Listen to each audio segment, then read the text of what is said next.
اعوذ باللہ من الشیطان الرجیم، بسم اللہ الرحمن الرحیم۔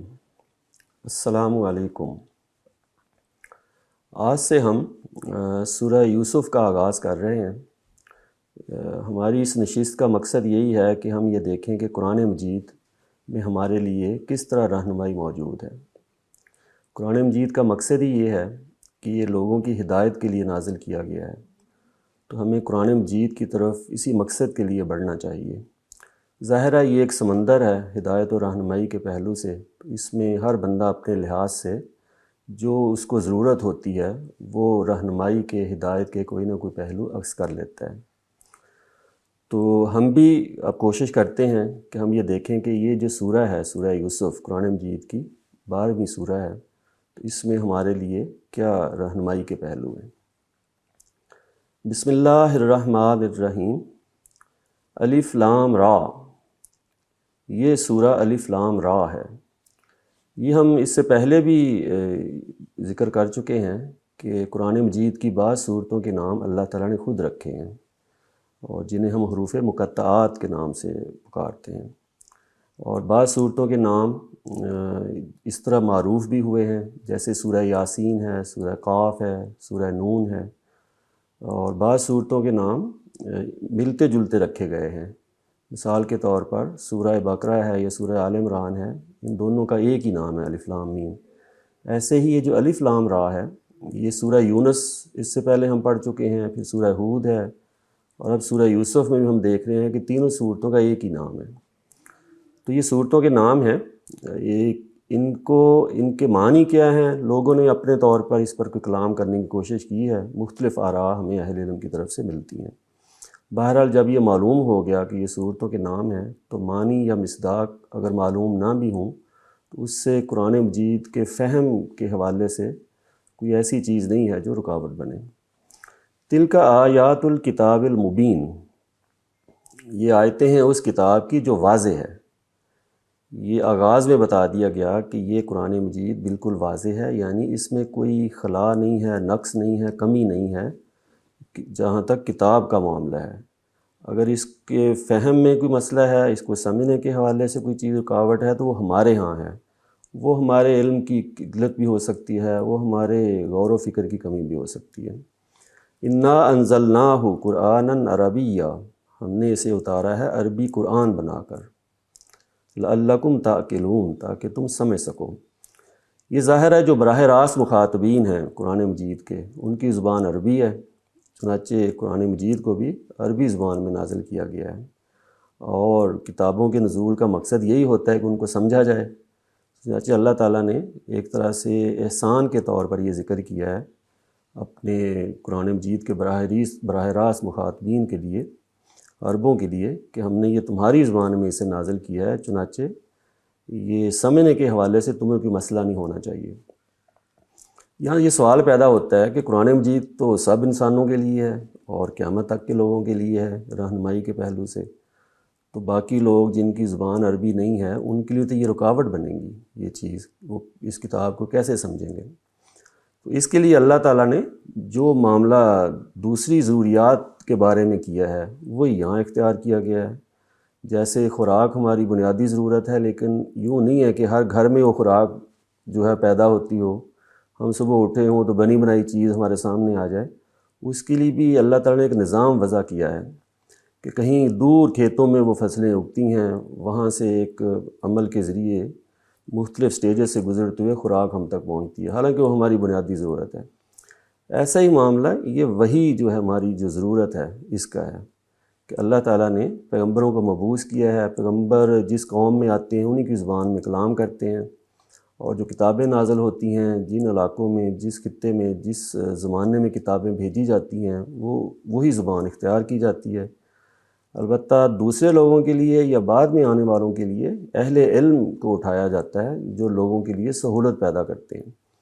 تو ہمارے لیے بھی علماء نے قرآن مجید جو کہ عربی زبان میں ہے اس کو ہماری زبانوں میں منتقل کیا ہے، چنانچہ ہم ان علماء کی محنت سے فائدہ اٹھاتے ہیں اور اس قرآن مجید کو سمجھنے کی کوشش کرتے ہیں۔ نحن نقص علیک احسن القصص، ہم سناتے ہیں تمہیں بہترین سرگزشت، بہترین قصہ، بما اوحینا الیک ھذا القرآن، اس کی بدولت جو ہم نے وحی کیا ہے تمہاری طرف یہ قرآن۔ یہ نبی علیہ السلام مخاطب ہیں، تو اللہ تعالیٰ بیان فرما رہے ہیں کہ چونکہ ہم نے یہ قرآن آپ کو دیا ہے تو ہم ہی آپ کو بہترین ایک سرگزشت سنانے جا رہے ہیں۔ یہ قصہ کیا ہے یہ ظاہر آگے بیان ہوگا، تو اس کو پڑھنے کے بعد ہم دیکھیں گے کہ اس میں اس کے بہترین ہونے کے کیا کیا پہلو ہو رہے ہیں۔ جس چیز کو اللہ تعالیٰ بہترین قرار دے رہے ہیں، جیسے قرآن نے اپنے آپ کو بھی بہترین کہا ہے، احسن الحدیث، بہترین بات، اور قرآن معجزہ ہے تو ظاہر ہے وہ کئی پہلوؤں سے معجزہ ہے۔ ایسے یہ قصہ کس کس پہلو سے بہترین ہے، اس کے کئی پہلو ہو سکتے ہیں۔ تو بعض کی طرف ظاہر ہے قرآن مجید اسی سورہ میں اشارہ کیا گیا ہوگا، بعض ہم غور و خوض کریں گے تو وہ پہلو سامنے آئیں گے۔ یہ آگے جا کر انشاءاللہ ہم دیکھیں گے اس قصے کو یہ کیسے بہترین سرگزشت ہے۔ وَإِن كُنتَ مِن قَبْلِهِ لَمِنَ الْغَافِلِينَ، اور اس سے پہلے آپ اس طرح کی باتوں سے بے خبر تھے۔ یہ اللہ تعالیٰ بیان فرما رہے ہیں کہ نبی علیہ السلام کو اس طرح کی جو ماضی کی جو قصے ہیں، کہانیاں ہیں، واقعات ہیں، ان سے نہ کبھی کوئی دلچسپی رہی ہے اور نہ آپ کے پاس اتنی کوئی معلومات تھیں۔ یہ معلوم ہے کہ آپ پڑھنا لکھنا نہیں جانتے تھے اور وہاں جو کتابیں موجود تھیں ان سے براہ راست آپ کا استفادہ بھی نہیں تھا۔ چنانچہ اگرچہ یہ قصہ جو ہے حضرت یوسف علیہ السلام کا اور ان کے بھائیوں کا یہ بائبل میں موجود ہے، لیکن قرآن مجید کا قصہ جب ہم دیکھ کے پڑھیں گے تو معلوم ہوگا کہ کئی باتیں اس سے بہت مختلف ہیں۔ جو قصہ وہاں بیان ہوا ہے، کئی چیزیں وہاں رہ گئی ہیں، بیان نہیں ہوئیں، اور کئی باتیں ہیں جو وہاں غلط بیان ہوئی ہیں، قرآن مجید نے ان کی تصحیح کی ہے۔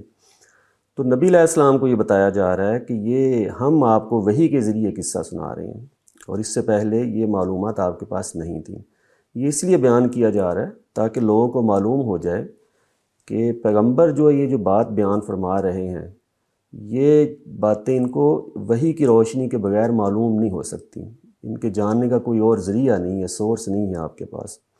چنانچہ یہ جو واقعات ماضی کے بتاتے ہیں، یہ غیب کی خبریں جو آپ بیان فرماتے ہیں، یہ بھی نبوت کی رسالت کی دلیل ہے۔ یہ اس بات کی دلیل ہے کہ یہ جو قرآن ہے یہ اللہ تعالیٰ کی طرف سے دیا گیا ہے، یہ نبی علیہ السلام نے کہیں اور سے نہیں سیکھا یا اپنی طرف سے نہیں گھڑا۔ اذ قال یوسف لابیہ، یہ واقعہ جو ہے اس وقت کا ہے جب یوسف نے اپنے باپ سے کہا، یا ابتی، اے ابا جان، انی رأیت احد عشر کوکبا، میں نے دیکھا ہے 11 ستاروں کو، والشمس والقمر، اور سورج اور چاند کو، رأیتہم لی ساجدین، میں نے انہیں دیکھا ہے کہ وہ مجھے سجدہ کر رہے ہیں۔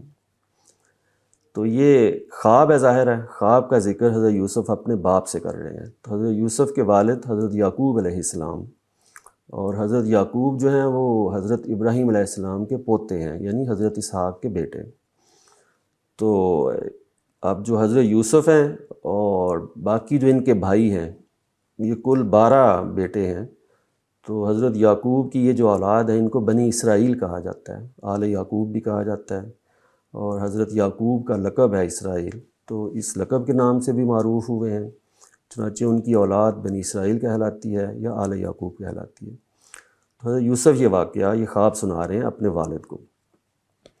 قالا، تو باپ نے آگے سے یہ کہا یہ خواب سننے کے بعد، یا بنیا، بیٹے، لا تقصص رؤیاک علی اخوتک، اپنا یہ خواب اپنے بھائیوں کا نہ سنانا، فیکیدوا لک کیدا، ایسا نہ ہو کہ وہ تمہارے خلاف کوئی سازش کریں۔ ان الشیطان للانسان عدو مبین، کیونکہ جو شیطان ہے وہ انسان کا دشمن ہے کھلا، علانیہ۔ یہ علانیہ یا کھلا دشمن کیوں ہے؟ کیونکہ اس نے چیلنج کیا ہوا ہے کہ وہ انسانوں کو سیدھے راستے پر نہیں رہنے دے گا، ان کو گمراہ کرے گا، تو وہ اس موقع سے فائدہ اٹھا سکتا ہے اور بھائیوں کے دل میں کوئی وسوسہ پیدا کر سکتا ہے۔ اچھا، حضرت یعقوب کی اس بات سے یہ معلوم ہوا کہ وہ خواب کا مطلب سمجھ گئے ہیں، ان کو یہ معلوم ہو گیا ہے کہ یہ خواب کی حقیقت کیا ہے۔ چنانچہ انہوں نے حفظ ما تقدم کے طور پر یہ ذکر کیا حضرت یوسف سے احتیاط کے پیش نظر کہ بھئی یہ خواب اپنے بھائیوں کو نہیں بتانا، کیونکہ اس میں صاف معلوم ہو رہا ہے کہ حضرت یوسف کو کوئی فضیلت ملنے والی ہے، اور کسی بھائی کو فضیلت ملے، کسی دوسرے انسان کو کوئی فضیلت حاصل ہو، اس سے حسد کے جذبات پیدا ہونے کا اندیشہ ہوتا ہے۔ چنانچہ حضرت یعقوب نے حضرت یوسف سے کہا ہے کہ یہ بھائیوں کو نہیں بتانا اپنے۔ وَكَذَلِكَ يَجْتَبِيكَ رَبُّكَ، یہ اب خواب سے جو نتیجہ اخذ کیا ہے حضرت یعقوب نے وہ بتا رہے ہیں حضرت یوسف کو، کہ یہ خواب بتا رہا ہے کہ آپ کا انتخاب ہو گیا ہے، آپ کو برگزیدہ کیا گیا ہے، یعنی پیغمبر کے طور پر آپ کا انتخاب کر لیا گیا ہے۔ اور یہاں بتایا گیا ہے کہ اسی طرح تمہارا پروردگار تمہیں برگزیدہ کرے گا، تمہارا چناؤ کرے گا، تمہارا انتخاب کرے گا پیغمبر کی حیثیت سے۔ وَيُعَلِّمُكَ مِن تَأْوِيلِ الْأَحَادِيثِ، اور تمہیں سکھائے گا باتوں کی حقیقت جاننا، کیونکہ پیغمبر جو ہیں ان کو خصوصی علم دیا جاتا ہے، ان کو جو وحی کے ذریعے میں سے ذرائع میں سے ایک ذریعہ رؤیا بھی ہے، خواب بھی ہے، تو کمیونیکیشن کا یہ ذریعہ ہے، تو اس لیے اگر پیغمبروں کو خواب دکھایا جائے گا تو خوابوں کی حقیقت، ان کی تعویل کیا ہے، ان کی تعویل کیا ہے، تعبیر کیا ہے، یہ بھی سکھائی جائے گی۔ تو یہ نبوت کے ساتھ یہ چیز لازماً جڑی ہوئی ہے کہ پیغمبروں کو خوابوں کی تعبیر بھی معلوم ہوتی ہے۔ تو حضرت یعقوب نے فرمایا کہ اللہ تعالیٰ آپ کو یہ بھی سکھائیں گے۔ وَيُتِمُّ نِعْمَتَهُ عَلَيْكَ، اور اپنی نعمت تم پر مکمل کرے گا۔ یہ اللہ تعالیٰ نے جو ہدایت ہے اس کو نعمت قرار دیا ہے۔ اللہ کی ہدایت ایک تو یہ ہے کہ ہر انسان کو اس کی فطرت میں ہدایت دے کر بھیجا گیا ہے۔ ہمارا ضمیر ہمیں بتاتا رہتا ہے کہ یہ صحیح ہے، یہ غلط ہے، اچھائی اور برائی کا شعور ہماری فطرت میں موجود ہے۔ اس کے بعد پیغمبروں کو بھیجا گیا ہے اسی ہدایت کی تکمیل کے لیے۔ تمام پیغمبر جو ہیں وہ فطرت میں موجود بنیاد ہمارے ہاں ہدایت کی موجود ہے، اسی پر اپنی تعلیمات کی بنیاد رکھتے ہیں اور مزید رہنمائی کا باعث بنتے ہیں۔ تو جب یہ کہا جائے گا کہ نعمت کی تکمیل کی جائے گی تو اس کا مطلب یہ ہے کہ حضرت یوسف کو پیغمبر بنایا جائے گا اور ان کے ذریعے ہدایت دی جائے گی انسانوں کو۔ تو تم پر اپنی نعمت کی تکمیل کرے گا اللہ تعالیٰ، وَعَلَىٰ آلِ یعقوب، اور آل یعقوب پر بھی، یعنی یعقوب کی جو اولاد ہے، کما اتمہا، جس طرح وہ اسے پورا کر چکا ہے، یعنی نعمت کی تکمیل کر چکا ہے، علی ابویک، تمہارے بزرگوں پر، من قبل، اس سے پہلے۔ کون سے بزرگ؟ ابراہیم و اسحاق، ابراہیم اور اسحاق پر۔ حضرت ابراہیم، حضرت اسحاق ظاہر ہے جو دادا ہیں حضرت یوسف کے، اور وہ پردادا ہیں ابراہیم۔ ان ربک علیم حکیم، یقیناً تیرا پروردگار علیم ہے، حکیم ہے۔ تو یہاں یہ سمجھ لینا چاہیے کہ حضرت ابراہیم کا انتخاب کیا ہے اللہ تعالیٰ نے کہ انہیں لوگوں کا امام بنایا جائے گا، یعنی حضرت ابراہیم کی آزمائش ہوئی ہے، یہ قرآن مجید میں دوسرے مقامات پر موجود ہے، خاص طور پر سورہ بقرہ میں جب کہا گیا کہ انی جاعلک للناس اماما۔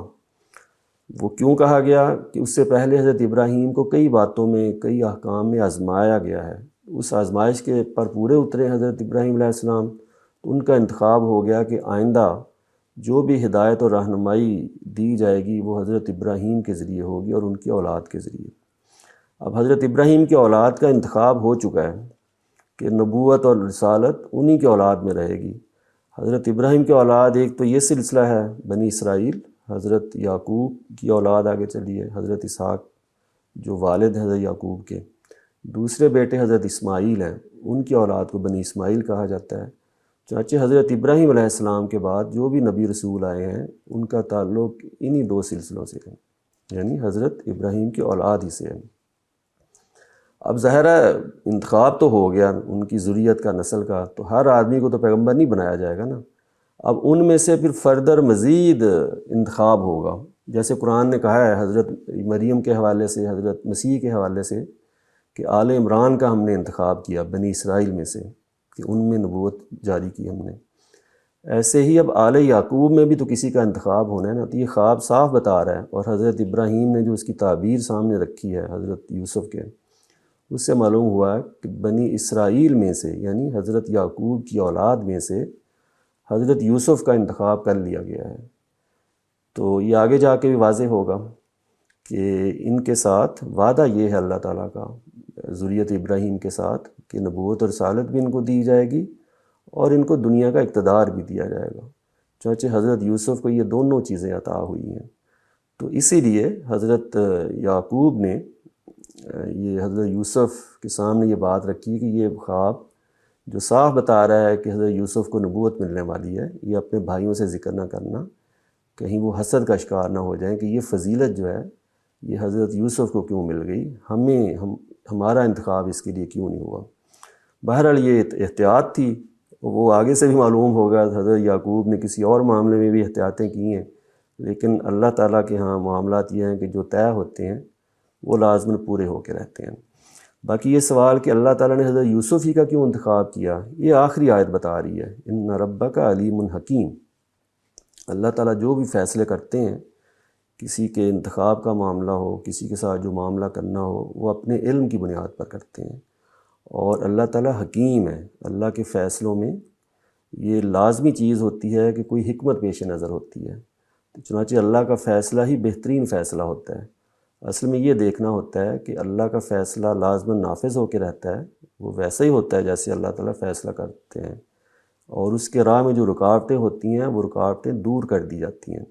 چنانچہ وہاں دیکھیے جب اللہ تعالیٰ نے فیصلہ کیا انی جاعل فی الارض خلیفہ، کہ انسان کو اس دنیا میں اقتدار دیا جائے گا، ان کو فضیلت دی جائے گی، تو فرشتوں نے یہ سوال اٹھایا اس پر کہ بھئی یہ اگر خلیفہ بنایا گیا تو یہ مسائل کھڑے ہو جائیں گے، لیکن وہاں بھی اللہ تعالیٰ نے بتا دیا کہ میرا فیصلہ علم و حکمت پر مبنی ہے۔ تو وہاں بھی فرشتوں نے پھر اعتراف کیا کہ آپ علیم الحکیم ہیں، آپ جو فیصلہ بھی کرتے ہیں آپ جانتے ہیں، آپ کے علم پر مبنی ہوتا ہے اور اسی میں حکمت ہوتی ہے۔